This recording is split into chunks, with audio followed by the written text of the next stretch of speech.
نحمدہ ونصلی ونسلم علی رسولہ الکریم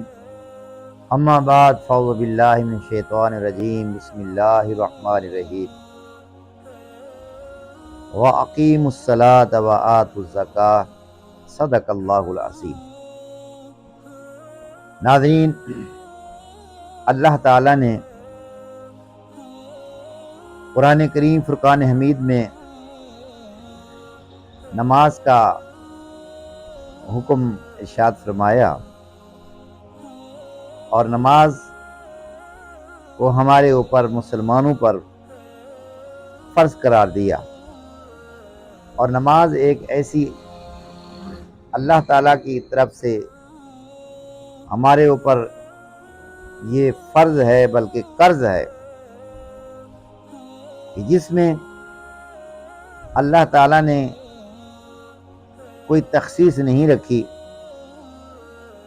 بلکہ کوئی غریب ہے، امیر ہے، چھوٹا ہے، بڑا ہے، بوڑھا ہے، جوان ہے، کمزور ہے، ناتواں ہے یا نوجوان ہے، سب کے اوپر اللہ تعالیٰ نے نماز کو مسلمانوں کو پر فرض قرار دیا۔ اور اس کی اہمیت کا اس بات سے اندازہ کریں کہ اللہ تعالیٰ نے قرآن کریم فرقان حمید میں ایک مرتبہ نہیں، دو مرتبہ نہیں، بلکہ 700 مرتبہ ارشاد فرمایا،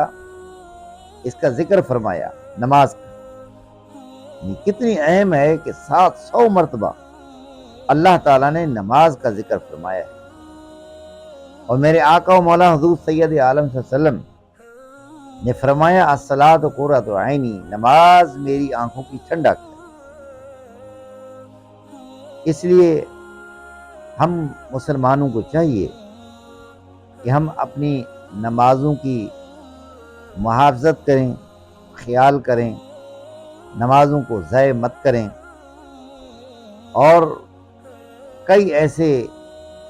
مواقع ہیں کہ جس میں صحابہ کرام کے اوپر ایسی سختیاں، مصیبتیں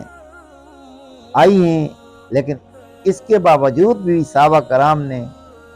نماز کو نہیں چھوڑا۔ آپ دیکھیں کہ باقاعدہ جو ہے بخاری مسلم میں صلاۃ الخوف کا ایک چیپٹر ہے، پورا باب ہے کہ جنگ کی حالت کے اندر بھی جو ہے نماز معاف نہیں ہے، بلکہ جنگ کی حالت میں بھی کھڑے ہوئے ہیں، وہاں بھی آپ کو نماز پڑھنی ہے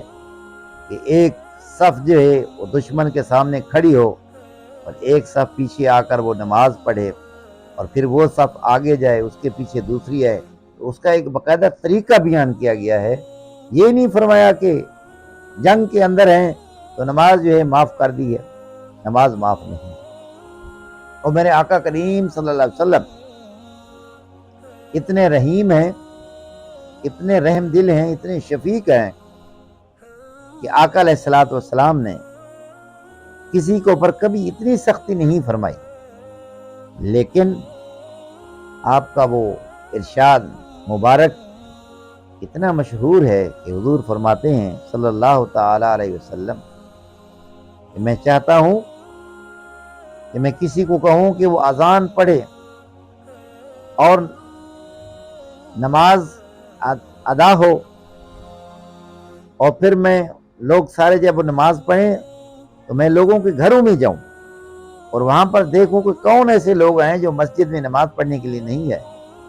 اور جو لوگ گھروں کے اندر ہیں میں ان کو اگر ان کی بیوی اور بچے گھر میں نہ ہوتے تو میں ان کے گھروں کو جو ہے ان سمیت جو ہے آگ لگا دیتا۔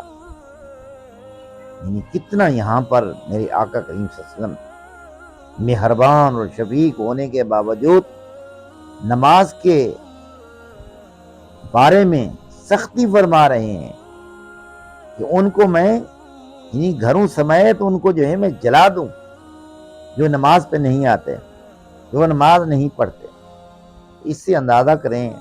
نماز ہمارے لیے کتنی اہم ہے۔ تو مسلمانوں، ہمیں چاہیے کہ ہم اپنے آقا و مولا حضور سید عالم صلی اللہ علیہ وسلم کے اس حکم کے اوپر عمل کریں اور نماز پڑھیں۔ پھر فرمایا کہ جو نماز پڑھتا ہے اللہ تعالیٰ نے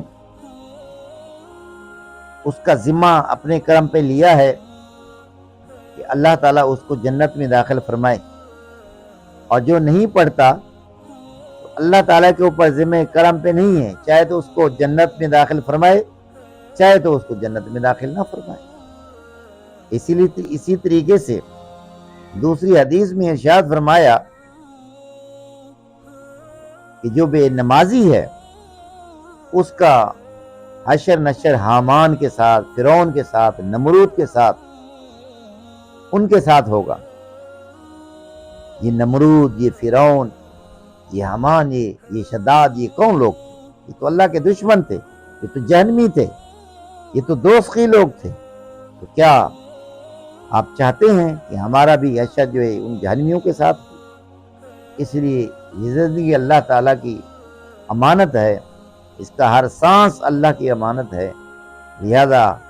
اس کو بروئے کار لاتے ہوئے آج بھی ہم اللہ سے توبہ کریں اور نمازوں کی طرف جو ہے رجوع کریں، کیونکہ التائب من الذنب کمن لا ذنب لہ، جس نے اپنے گناہوں سے توبہ کر لی وہ ایسے ہے جیسے آج وہ اپنی ماں کے پیٹ سے پیدا ہوا ہے، اسے تمام گناہوں کو اللہ تعالیٰ دھو دیتا ہے۔